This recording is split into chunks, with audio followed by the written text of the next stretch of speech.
Now, I'd like you just to take a little step back to coming into this building today. Now, I'm sure a lot of you getting ready and coming in here and getting bags and coming to get registered, I hope you all noticed that building you came into, because architecture is all around us. It's one of the most undervalued things in our society if we don't actually stop and become aware of it. It really is crucial because we really should give it a lot more awareness than I think perhaps we should. And that's just me, because I'm an architect, so of course I'm going to say that. Now, cold, heartless architecture leaves us feeling very disconnected and very shut off. So it is crucial to design so that we can actually bring that into play back into our lives. Now, masculine and feminine principles are already at play. They're evoking and affecting and engendering and balancing our thoughts and our feelings. It's provocative and inspiring. It's also seductive. Now, this first slide, which is already up for me, he supports them both, but she gives them balance. Now let's reframe that. The masculine supports them both, but the feminine brings them balance. It's about that equilibrium, and it's that beautiful, delicious tension between the two that actually brings that vitality and that joy and that inspiration. Now, before I delve into the built environment and show you some fantastic photographs, I'd just like to start with ourselves first. Now, these are just symbols that we've all been used to in our lives, the yin and the yang, which is masculine and feminine, and always in harmony with each other and around from Eastern philosophies. And the sun and the moon. Now, of course, the sun is symbolic of the masculine and the moon is symbolic of the feminine, and that's been around since ancient millennia. Now, of course, the last one is the masculine and feminine, male and female signs we see internationally posted everywhere. So masculine and feminine is all around us, and it's just one of the most fundamental philosophies of life. Now, everybody knows the famous Leonardo da Vinci. He, back in the 15th century, 500 years ago, came up with this fantastic design and model and philosophy called the Vitruvian Man. And he was very interested in the workings of the human body as an analogy to the workings of the universe. And its mathematical proportions are used in classical architecture in the way that they're dimensioned in the terms of the body and sacred geometry. And it's an absolutely amazing, that 500 years ago, those masculine and feminine principles were already around and already at play. Now, an imbalance between masculine and feminine usually starts in our childhood. And then we try and kind of reconcile those as we go along. We try and fundamentally find what happened and where we're going.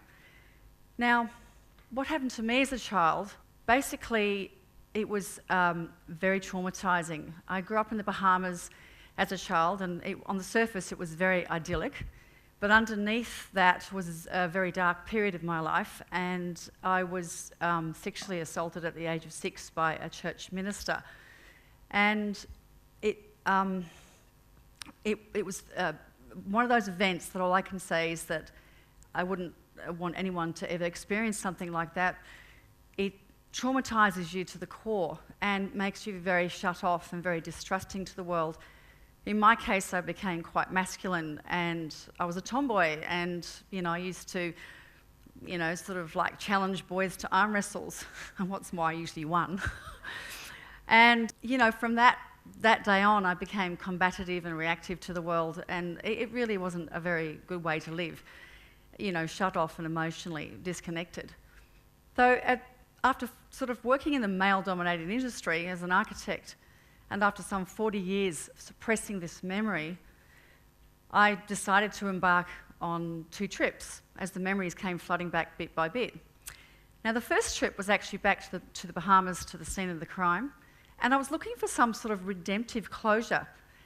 Now, I didn't actually get it on that trip, because it was kind of a mix of rawness and truth, but I did actually get to meet the famous Sean Connery and share a vodka martini with him, so that was my claim to fame in the Bahamas. He's a very cool guy. And my second trip was to Africa, and in Africa it was really a journey to find myself, because at this stage I was questioning everything and questioning, how do we live in this world? How do we bring our heart out into this world? What does the heart look like? And when I was in Africa, I got bitten by a pepper tick, and it's the smallest tick in the world. It's the grain of a pepper.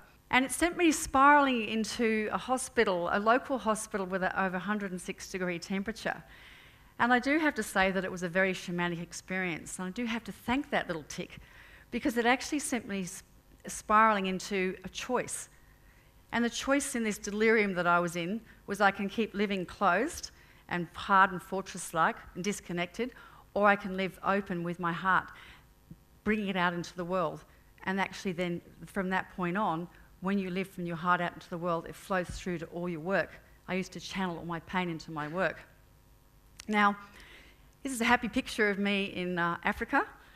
No, I didn't start the fire. It was a sugarcane field. It was amazing to watch and experience and smell. But it was symbolic for me of burning away what doesn't serve in my life anymore. Now you're kind of wondering, where did all this passion for architecture start? Well, okay, I emigrated to Australia from England on the Britannis, and it was a beautiful ship. And I just remember spending hours roaming around the ship, and didn't want to go to the kids' club or anything. And it just, the curves and the bow and the way, the strength, the fact the ship is called a she. And after 6-7 weeks at sea, we finally sailed into Sydney Harbour. And the Opera House still had building cranes dotted all over it. So it's going back a bit of a distance. And, but luckily for me, because Sydney was a city waiting to become itself back then, I ended up in a fantastic high school with a bunch of great friends. And there was 2 mentors in my life that shaped my passion, my purpose and destiny. And the first one was my friend's father, who was professor of architecture at Sydney Uni. And his home was just strewn with models and beautiful drawings, and he just kept telling me I have to do architecture. And then the second one was my art teacher, and she introduced us to the golden mean. And the golden mean is one of the most ancient symbols and the most beautiful symbols of masculine and feminine principles. The square rectangular box is the masculine. The curved spiralling form in the middle is the feminine.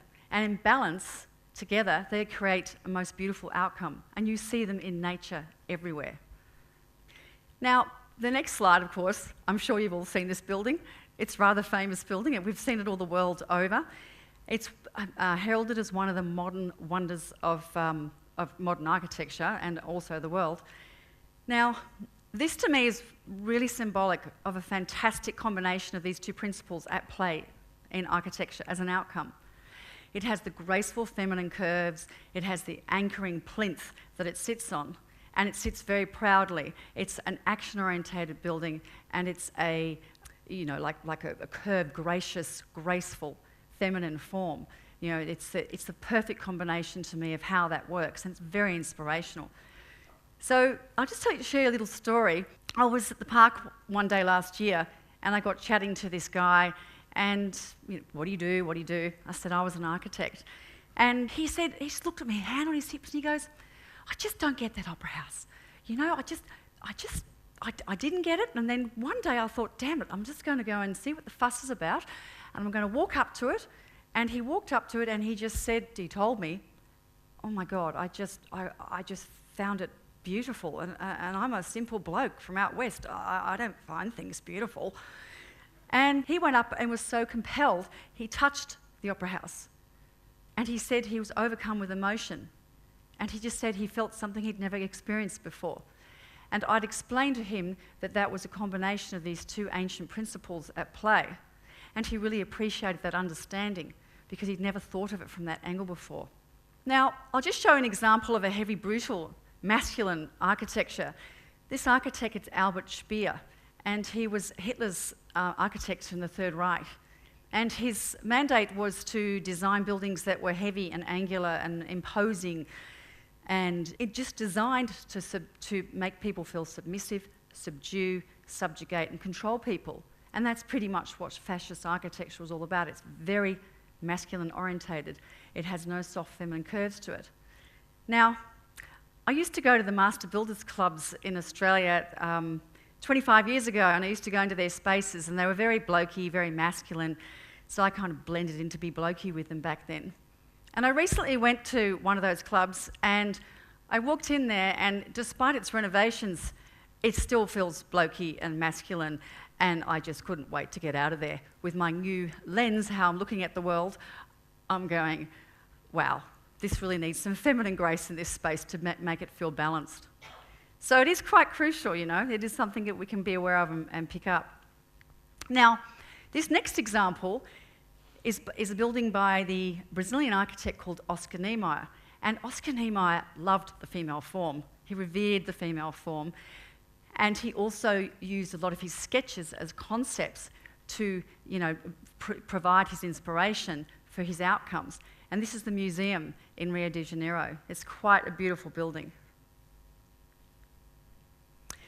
Now, I'm going to show you these next two examples of what I consider to be perfect combinations of the masculine and feminine at play, and what a wonderful, successful outcome it is when you see buildings that have a lot of these principles being designed with.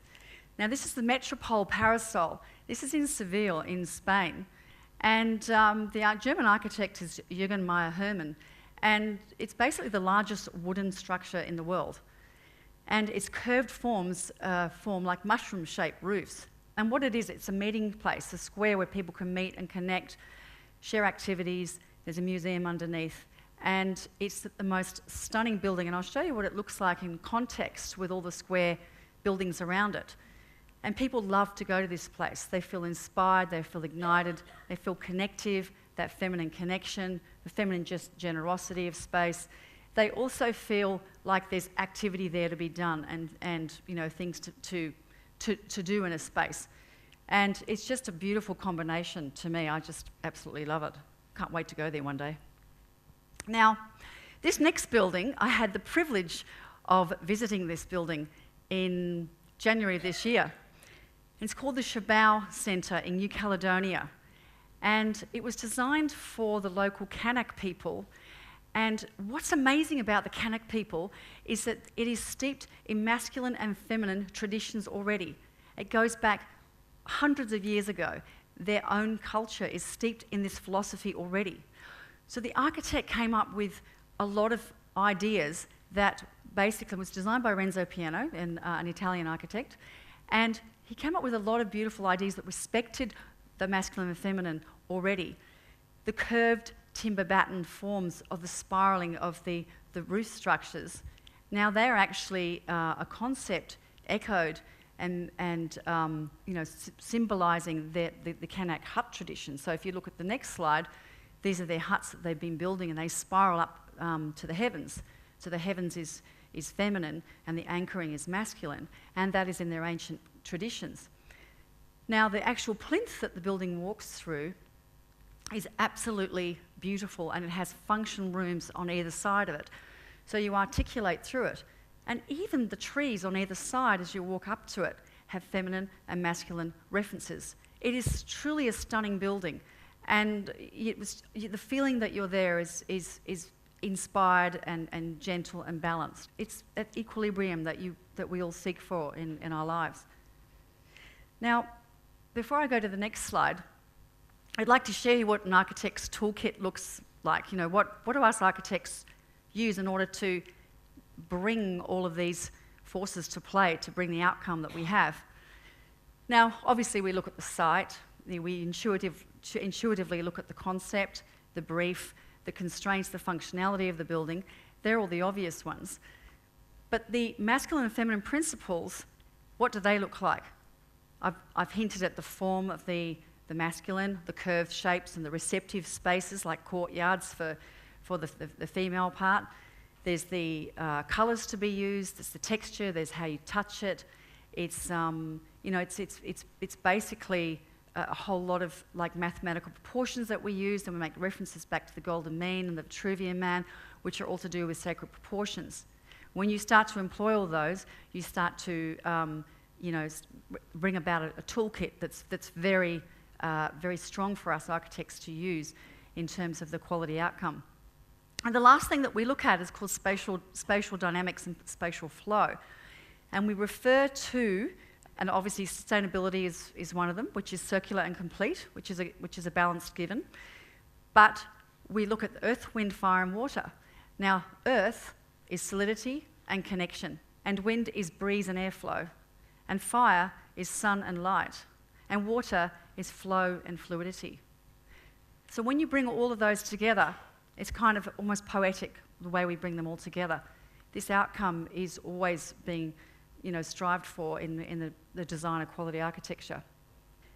Now, the last building is the Kilden Performing Arts Centre. This is actually a beautiful building, and it's in Finland, and it's got the beautiful, graceful plinth and the feminine forms bringing it together. It's absolutely a stunning building. But what value is it to you? Why is it so crucial for us to have these two together? It brings us a lot of inner peace, a lot of inner balance, a lot of equilibrium. It actually gets us connecting to equilibrium within inside ourselves, that's within the pendulum of life. It actually brings our souls alive. Thank you.